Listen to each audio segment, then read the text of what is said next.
Goeiedag.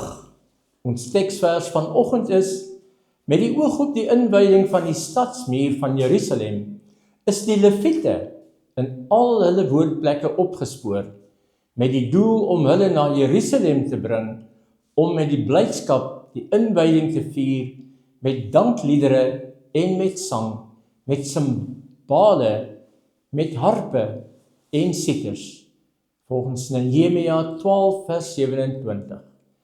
Na jare van harde werk, teenspoed, vyande en opofferings is die muur van Jerusalem uiteindelik klaar. Nehemia roep nie net 'n paar mense bymekaar nie. Hy soek die Lewiete oral op, bring hulle saam en organiseer 'n groot fees van blydskap en dankbaarheid.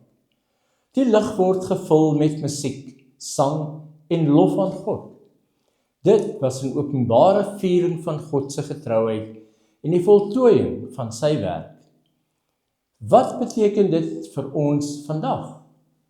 Die mure van Jerusalem het beskerming, identiteit en eer aan God gebied. Na die bou kom die viering. Baie van ons bou ook in hierdie lewe aan ons gesinne, ons werk, ons geloof, ons karakter, ons sweet, ons stryd teen teenspoed, ons hou aan. Maar Nehemia herinner ons, na die bouwerk kom die blydskap. Moenie die inwyding vergeet nie. God wil hê ons moet stil staan en sy getrouheid vier. Blydskap is 'n keuse en 'n opdrag. Hulle moes die Lewiete doelbewus gaan haal. Soms moet ons ook doelbewus ons harte gaan haal uit besorgdheid of moegheid om God te loof. Dankbaarheid versterk die mure. Die fees het nie net die mense bly gemaak nie. Dit het ook die omgewing laat weet.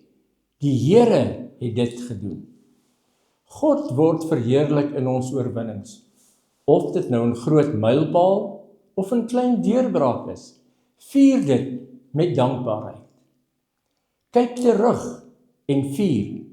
Wat het die Here al in jou lewe opgebou of herstel?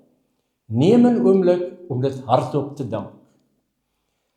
Maak musiek en dankbaarheid, selfs sonder instrumente. Sing 'n loflied, skryf die dinge neer waaroor jy dankbaar is en deel dit met iemand. Nooi ander saam. Die Lewiete is opgespoor en saamgebring. Wie kan jy vandag aanmoedig om saam met jou God se goedheid te vier? Kom ons bid saam. Here, soos die volk van Jerusalem hulle mure ingewy het met blydskap, so wy ons vandag ons lewens aan U toe.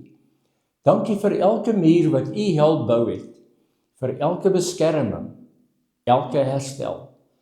Vul ons harte met U blydskap en maak ons lof en getuienis verander. U is die een wat volbring. Amen.